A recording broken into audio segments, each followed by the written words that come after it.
Yo he pasado una buena parte de mi vida cristiana con un clamor en mi corazón: Señor, enséñame a orar. Y ha estado conmigo desde que puedo recordar, desde los días de ser un joven creyente en Cristo, incluso estando de pie en esta plataforma hace algunos años, donde durante la adoración clamaba: Dios, ayúdame a orar. Muéstrame lo que es la oración y enséñame a orar. Y así después de todos estos años, lo que sucedió fue que no es tanto la técnica, lo que he aprendido, sino que Dios me empezó a mostrar quién es Él en su corazón.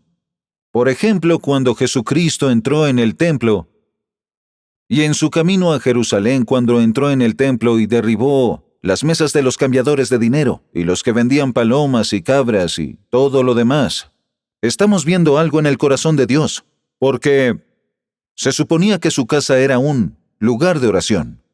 Y como el sistema religioso de la época lo convirtió en algo diferente de lo que se suponía debía ser, a él mismo se le negó la oportunidad de responder a los gritos de su propio pueblo. Y eso es lo que produjo la ira, la única ira tangible que en verdad se ve en Jesucristo en el Nuevo Testamento. Era ese pensamiento de: ustedes han producido un sistema que me ha negado el acceso a mi pueblo. Y él deseaba ser Dios para su pueblo. Cuando miran a Salomón, le dedicó el templo, y por la noche el Señor se le apareció a Salomón y le dijo: escuché tu oración.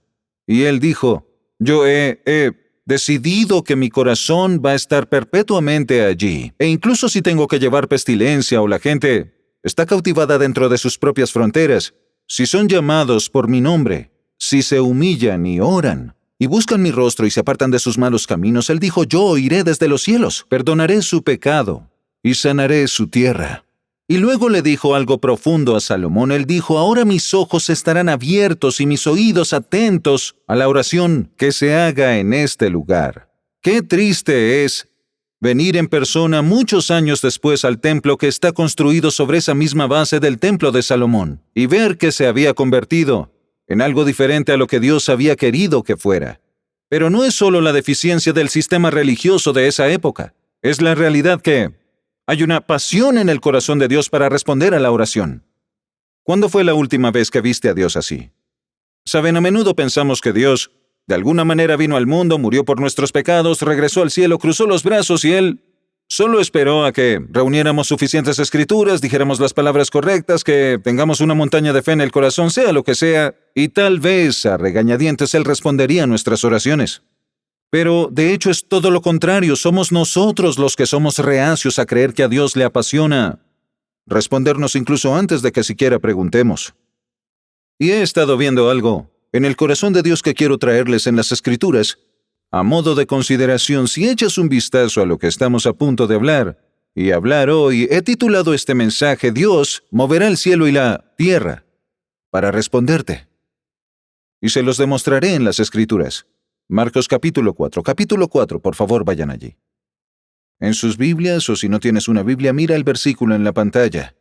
O pueden buscarlo en sus teléfonos. Padre, solo te agradezco por Yo te agradezco, Dios, que tu palabra nos dice tanto acerca de quién eres y estamos dispuestos a verla y escucharla. Te agradezco por la unción de tu Espíritu Santo que nos acoge en nuestra debilidad y nos hace mucho más de lo que podríamos esperar ser. Dios, nunca en mi vida querría presumir de estar en un púlpito solo por presumir sobre ti. Te necesito tanto hoy como te he necesitado toda mi vida. Pero estás dispuesto a ser Dios para quienes están reunidos aquí hoy. Estás dispuesto a hablar si encuentras a quien quiera, un creyente dispuesto. Y entonces, Señor, nuestros corazones se abren para ti. Háblanos lo que quieres que escuchemos y danos la gracia de escucharlo y la gracia de creerlo. Y te agradecemos por ello en el nombre de Jesús. Amén. Marcos capítulo 4, versículo 35. Al atardecer, Jesús dijo a sus discípulos: crucemos al otro lado del lago.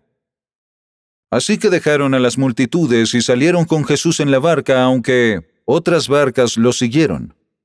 Se desató una tormenta feroz, y las olas violentas entraban en la barca, la cual empezó a... ¿Eso le suena familiar a alguien? Saben, recibes una palabra de Jesús diciendo: si confías en mí, te llevaré al otro lado.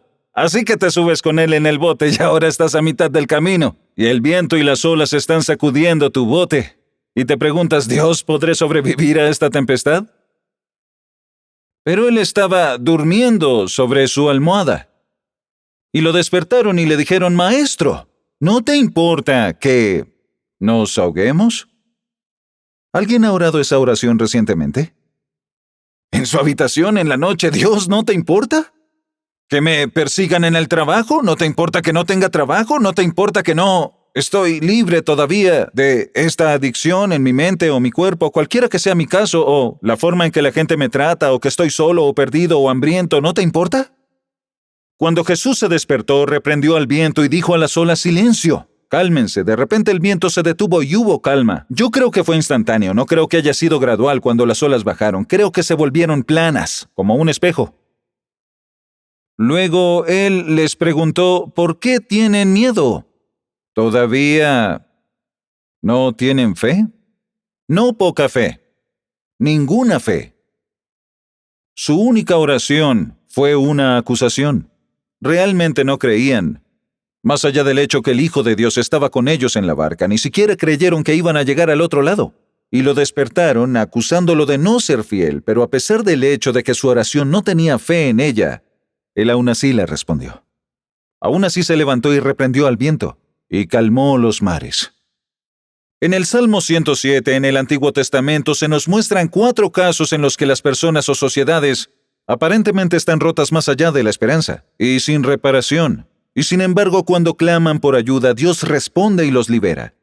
El primer caso, versículos 4 al 9, habla de personas que tienen hambre, vagan por el desierto, están solos, están vacíos, no encuentran lugar para vivir. Tienen hambre y sed y sus almas están desfalleciendo, y en su angustia clamaron al Señor, y Él los sacó de sus aflicciones. Después, en el versículo 10, habla de aquellos que se sientan en las tinieblas a la sombra de la muerte, atados en aflicción y aplastados porque se rebelaron contra las palabras de Dios. Piensen en esta sociedad actual en la que vivimos, en la profundidad de la rebelión contra la palabra de Dios que ahora estamos experimentando. Y el hecho de que ahora nos encontramos cautivos por adicciones y cosas semejantes en nuestros principales pueblos y ciudades, y cautivos por la incivilidad y el odio de unos por otros y cosas semejantes, porque fueron rebeldes a las palabras de Dios y despreciaron el consejo del Altísimo. Humilló sus corazones con trabajos. Tropezaron y no hubo quien los socorriera. Entonces en su angustia clamaron al Señor, y Él los salvó de sus aflicciones. Versículo 17. Por sus caminos rebeldes y sus iniquidades los insensatos fueron afligidos. Su alma aborreció todo alimento, y se acercaron hasta las puertas de la muerte, debido a sus iniquidades, a no querer lo que Dios quiere dar, alejando en cierto sentido la palabra de Dios, alejando incluso la historia verdadera y correcta de cómo Dios nos ha tratado como nación a lo largo de los años. Pero luego claman al Señor sus problemas y Él los salva de sus angustias. Él cumplió su palabra y los sanó y los libró de sus destrucciones.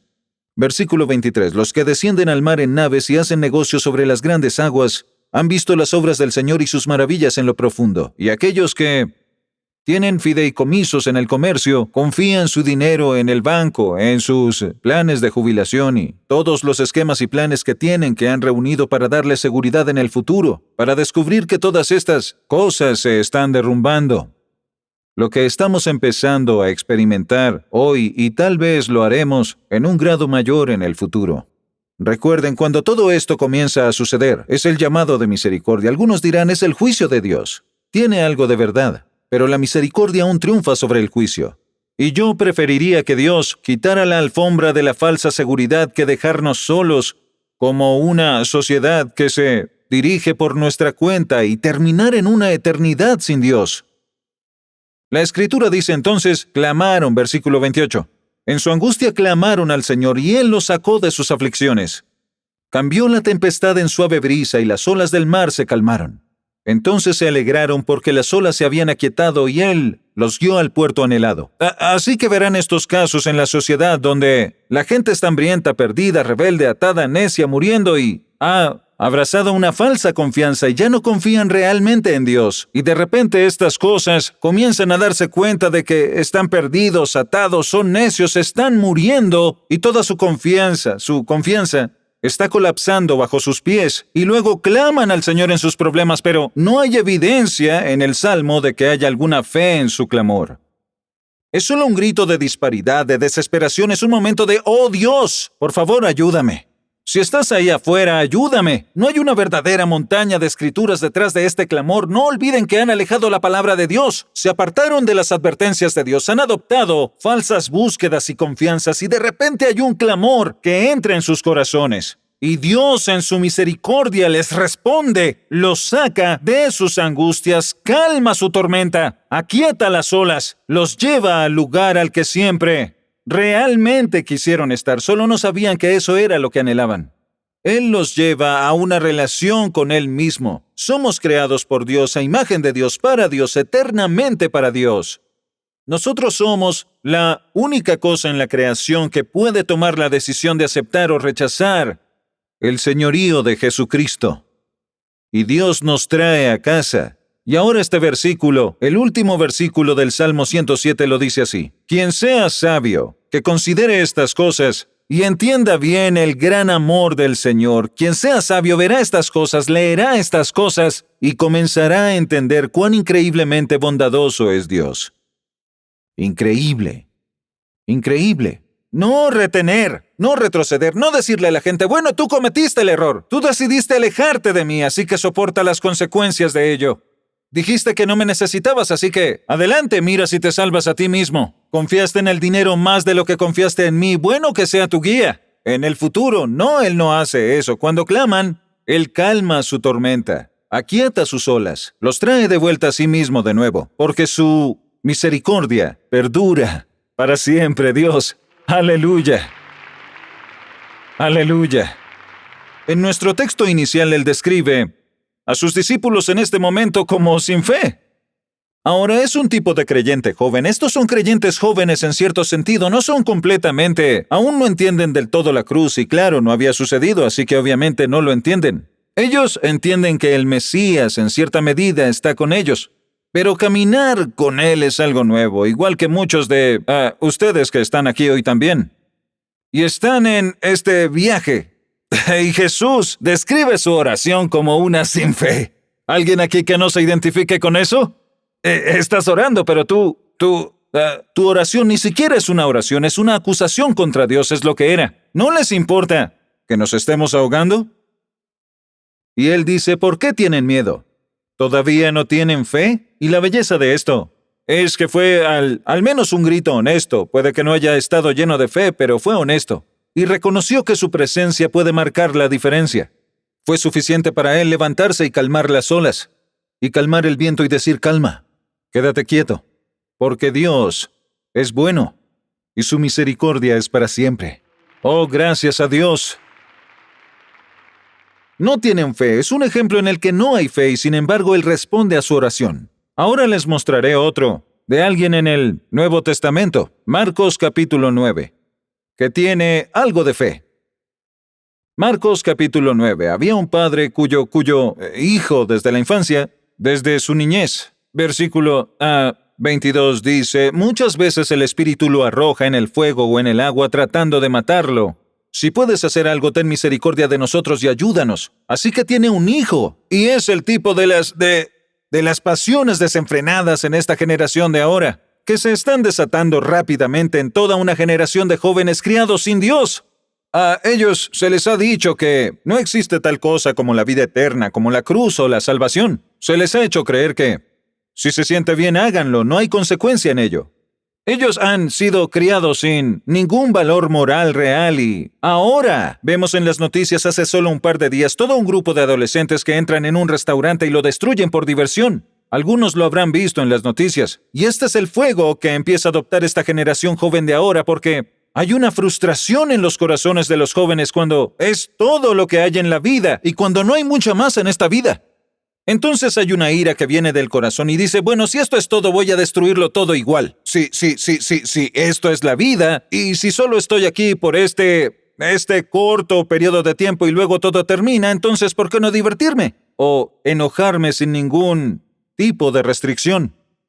Y el padre dijo, su hijo o su hija ya fueron lanzados al fuego y al agua para destruirlo, y nosotros vemos ahora que el agua es una confusión donde esta generación está siendo bautizada, incluida, en lugar de ser agua de la palabra de Dios que trae vida, claridad y trae limpieza y dirección.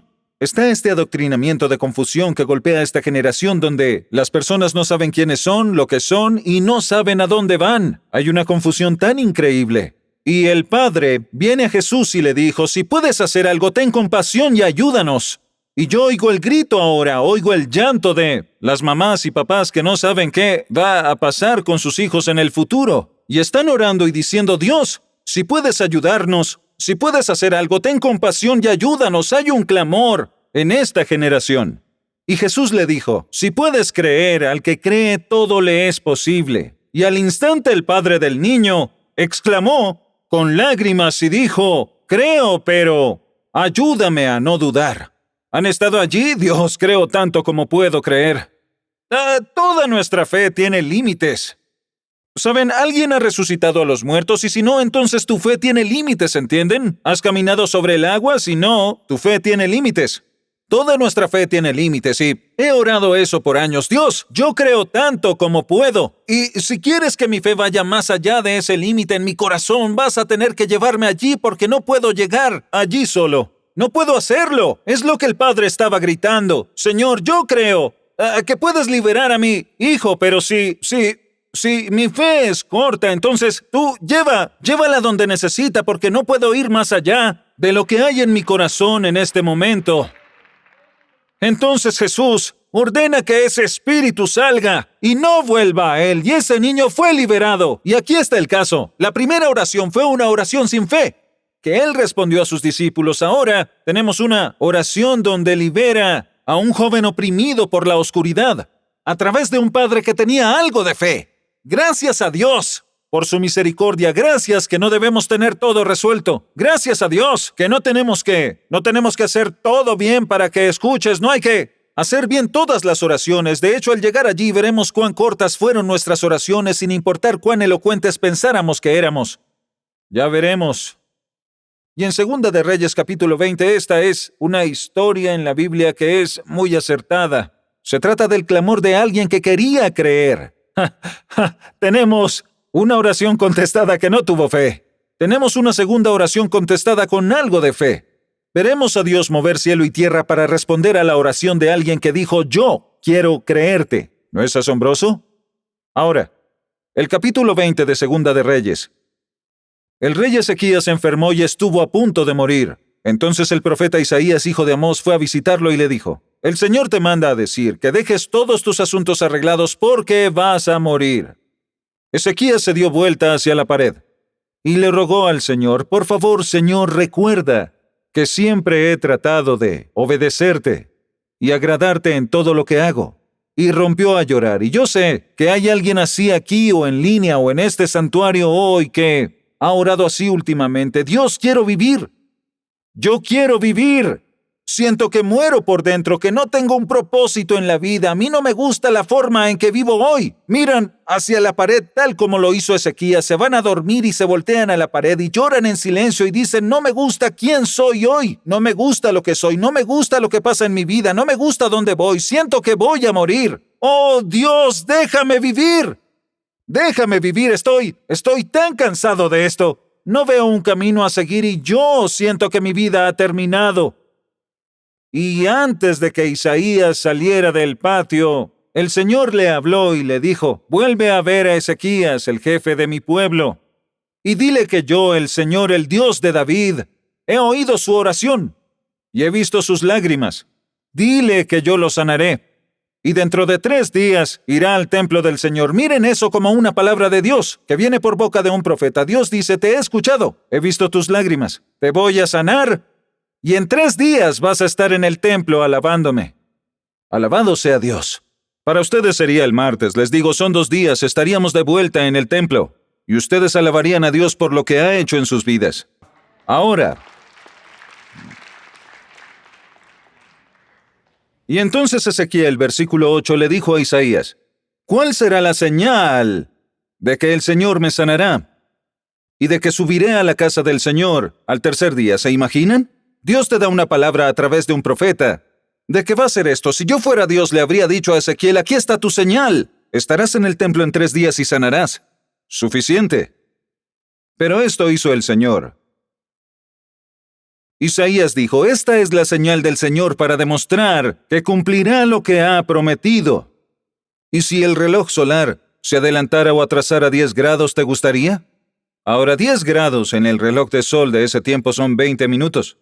Así que Isaías dice, esto hará el Señor para mostrarte que te va a sanar. No es que Dios tuviera que hacer eso, pero quería que supieras que será fiel a lo que dijo que iba a hacer, y Él no se ofendió por la oración de un hombre que quería creer. ¿No es asombroso? Tú y yo, por Dios, nos ofenderíamos, pero Él no se ofendió por la oración de Ezequías. Ahora, Ezequías dijo que es fácil que la sombra baje 10 grados, pues el tiempo avanza naturalmente. Pero nunca retrocede. ¿No es asombroso? Es una buena ilustración sabiendo que avanzamos nuestros relojes, al menos la mayoría. Lo hicimos anoche, ¿verdad? Algunos se perdieron el servicio de la mañana porque no adelantaron el reloj. Pero deja que la sombra retroceda 10 grados.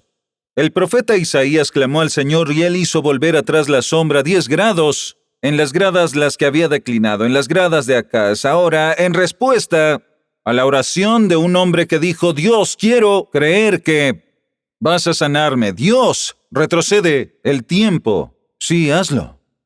Lo que nos dice un par de cosas. Número 1, Dios no mora en el tiempo como nosotros. Moramos en este pequeño espacio en la eternidad llamado tiempo. Él no. Mora desde la eternidad pasada hasta la futura. No habita en el tiempo. Él es el Señor del tiempo, ¿entienden? Puede hacer lo que quiera.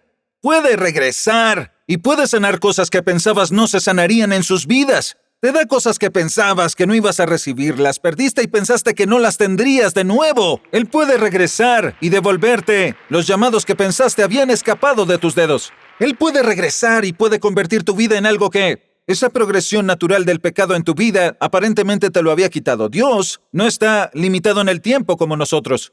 Solo Él puede volver al pasado y cambiarlo todo. ¡Aleluya! ¡Gracias a Dios! Ahora, aquí es donde se pone muy interesante. Para poder cambiar el mundo, Él tuvo que tomarlo y luego girarlo hacia atrás 20 minutos. Para hacer eso tuvo que suspender las leyes de la gravedad. Si detienes el mundo, primero los océanos desbordarían el continente, así que tienes que mantener los mares en su lugar. Y cuando la Tierra se detiene antes de que gire hacia atrás, todo en la superficie de la Tierra volaría hacia el espacio, así que tiene que suspender las leyes de gravedad para hacer retroceder el mundo. ¡Es increíble! Luego lo devolvió hacia atrás. 20 minutos es lo que hizo. Es como estar aquí, ahora son las 2:15. Como si hubiéramos orado esa misma oración y de repente son 5 para las 2 y nos preguntamos ¿qué pasó? Y de repente el mundo entero retrocedió 20 minutos.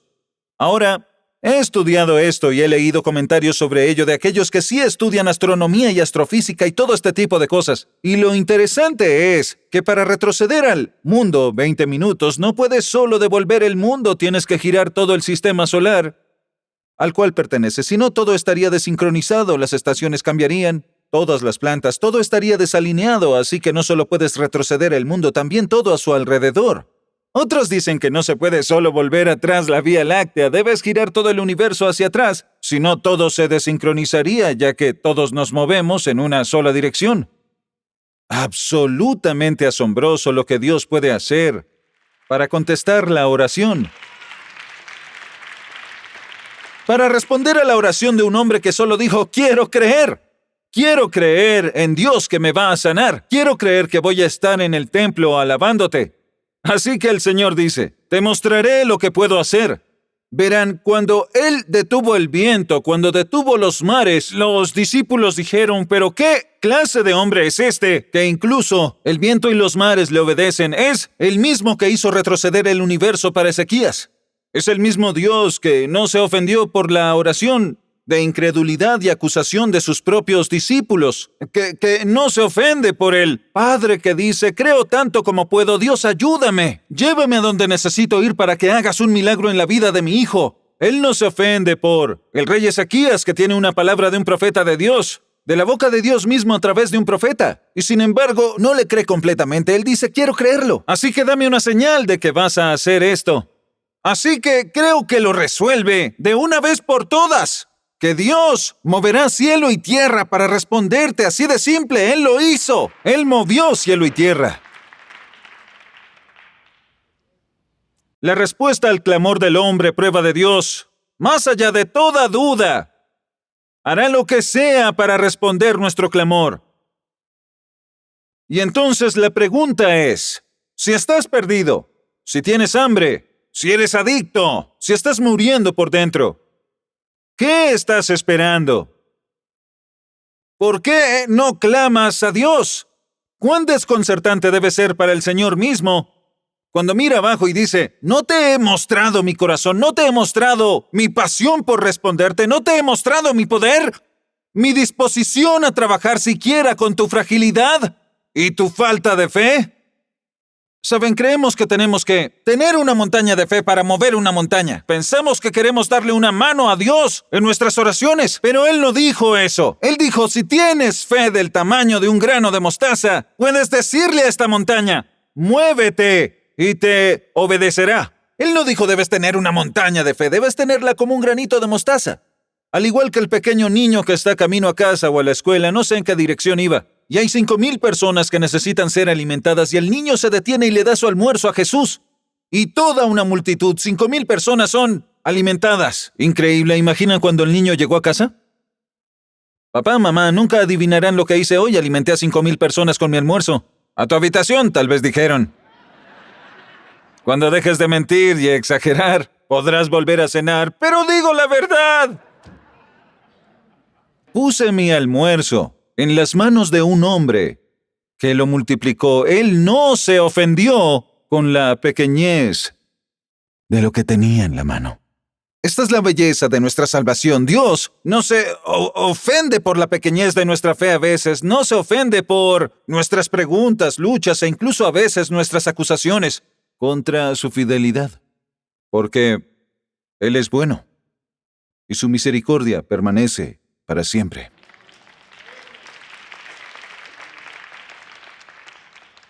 Servimos a un Dios que puede devolver el tiempo. Él puede recuperar las cosas que pensaban que se habían perdido para siempre. Nos muestra a ti y a mí el camino que debemos seguir para ir al futuro. Él puede romper las cadenas que nos atan en pedazos sin importar cómo llegaron a nuestras manos frente a nosotros. Él puede romper esas cadenas y piezas, puede abrir cualquier celda, puede liberar a cualquier cautivo. Él nos sana donde hemos sido heridos en nuestros corazones, donde creemos que nunca podremos recuperarnos. Da vista a nuestros ojos ciegos para que podamos ver un camino a seguir que solo Dios pone frente a nosotros. Él envía su palabra y trae sanación a nuestras vidas cuando pensamos que estamos irrevocablemente dañados, heridos sin reparación. Él puede sacarnos de nuestras angustias y tormentas presentes. Se pone de pie en medio de nuestro viaje y nos dice las mismas palabras a ti y a mí que una vez dijo en ese bote, silencio, cálmense. Cálmense, sepan que yo soy Dios. Cálmense y sepan que siempre estaré con ustedes. Cálmense y sepan que nunca les fallaré. Nunca los dejaré. Yo nunca los abandonaré. Cálmense y sepan que no hay poder, ni principado, ni valle, ni montaña, ni nada presente, nada por venir, que pueda separarlos del amor de Dios, que está en Cristo Jesús, su Señor. Cálmense y sepan que los he sellado en la mano de mi Padre, y nadie puede sacarlos de la mano de mi Padre. Cálmense y sepan que ninguna arma forjada contra ustedes jamás prosperará, y toda lengua que se levante contra ustedes en juicio será condenada. Esta es la herencia de los siervos de Dios. Así que cálmense y sepan que por mis llagas son sanados. He destruido al destructor. He reprendido al devorador. Yo he pagado el precio por su pecado. He creado el futuro para ustedes. He determinado que ustedes serán mi pueblo amado. Traerán alabanzas a mi nombre en la tierra. Yo soy su Dios, ustedes mi pueblo. Aleluya al Cordero de Dios. Gloria al nombre de Jesús. ¿por qué no clamaríamos a Él? ¿Han notado en las Escrituras que todos los religiosos buscan resolver cada pequeña pieza del rompecabezas de la ley? Y es el ciego el que dice, «Hijo de David, ten misericordia de mí». Él es quien recibe el milagro. ¿Notaron alguna vez, como dijo el profeta Isaías, que fue el tullido quien presionó en la multitud y obtuvo la victoria? Es el hombre, la mujer, que saben quiénes son, saben lo que son, pero entienden que hay algo en este hombre, Jesús, que puede cambiar su futuro. Y no les importa quién les diga que se callen, ni qué tipo de presión social se les imponga. Y comienzan inmediatamente a clamar sin reservas, «Oh, Jesús, ten piedad de mí». Tengo una oración que oré toda mi vida que Dios siempre responde. Jesús, ayúdame. La oré toda mi vida, comencé a orar cuando fui salvo y todavía la oro. La oro cada noche cuando me levanto en la mañana. Jesús, ayúdame. Cuando me paro aquí digo, Jesús, ayúdame. Saben, Él siempre responde. Siempre lo ha hecho y siempre lo hará. Porque es bueno y su misericordia permanece para siempre. Cantamos sobre ello en la parte de adoración del servicio y sentías a Dios hablando en la adoración. Podías sentirlo hablándonos sobre la profundidad de su amor. Algo sobre su carácter que somos reacios a recibir. Siempre queremos a Dios. Queremos poner un pequeño asterisco debajo de cada promesa en la Biblia. Ya saben, como esa pequeña cosa que al final de cada anuncio, tal vez en la televisión, siempre hay esa voz que va a 100 millas por hora con todas las excepciones a la regla. Y queremos hacer eso en nuestra vida. Cuando decimos una oración, todo esto no se aplica a ti, no se aplica a ti, no se aplica a ti. Y la realidad es que no hay asteriscos bajo sus promesas. Y no necesitamos una montaña de fe. Yo quiero decir, afirmo nunca haber tenido una montaña de fe. Tengo tanto como he tenido. Saben, a veces es una acusación, a veces incredulidad, de acuerdo con las Escrituras, y a veces es un quiero creer. Y a veces lo hago. Pero la cosa es que Dios responde todo porque es bueno. Su misericordia perdura para siempre. Hay tendencia a querer hacer de la oración algo que nunca ha debido ser. ¿Alguna vez han visto la pasión en su corazón para responderles? Es como si estuviera en su trono así esperando a que le pidas, en lugar de así, esperando que hables durante 16 años sobre este tema y luego tal vez mover su poder. No es así. Está esperando. Está esperando. Está esperando. Luego lloraron. Luego lloraron. Luego lloraron. Rompió sus barras. Él los llevó al cielo deseado. Los redimió de la mano del enemigo. Cuando envió a Moisés a Egipto, cuando se acercó a Moisés, Él dijo, oí su clamor. ¿Recuerdan? Sus hijos están siendo arrojados al río. Escuché su grito y he bajado para liberarlos. ¿No es increíble? Él no dijo oí su fe. Él no dijo oí sus citas de las Escrituras, oí su clamor. Si alguna vez hubo un tiempo para clamar a Dios es ahora. Si alguna vez hubo un tiempo sin reservas, como dice el Padre, Dios, ayúdanos, ayuda a nuestros hijos. Dios, ten misericordia de esta nación. Ten misericordia de nuestras familias, de los adictos en nuestras ciudades. Ten piedad, Jesucristo, de los confundidos en nuestras escuelas y universidades. Y ten misericordia de aquellos que están llevando a otros por el mal camino en su locura. Ten piedad, Dios mío, no pedimos juicio, pedimos misericordia.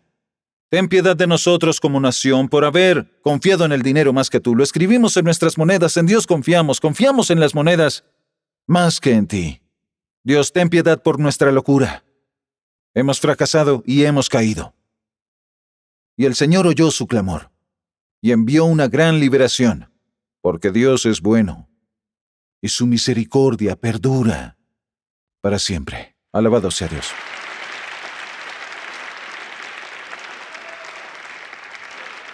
Quiero dar un llamado al altar. Es diferente a lo que hice esta mañana, pero es lo que el Espíritu Santo ha puesto en mi corazón. Es un llamado a las personas que quieren decir, Dios, quiero verte de la manera en que este pastor habló de ti. Quiero verte de esa manera. Por favor, Dios, ya quita el velo.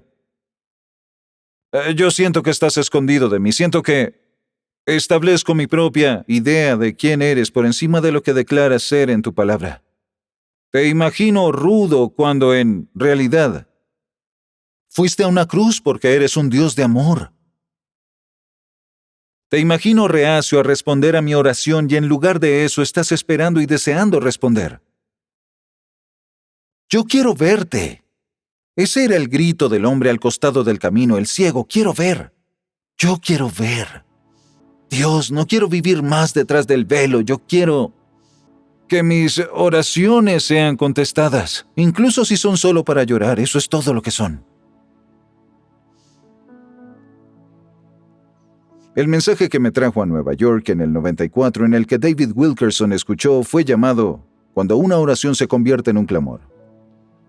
Yo creo que fue profético, en verdad lo creo. Fue el mensaje que el Señor le envió. Alguien se lo envió y lo escuchó 3 años después de recibirlo. Y me dijo, escuché algo en ese mensaje.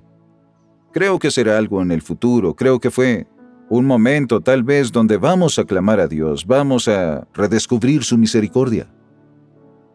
Vamos a salir de detrás del velo y solo encontrarnos con Él cara a cara y decir, Señor Jesús, yo quiero poder orar así, quiero poder hablarte así, yo quiero verte como el Dios que es, apasionado, para responderme incluso antes de preguntarte.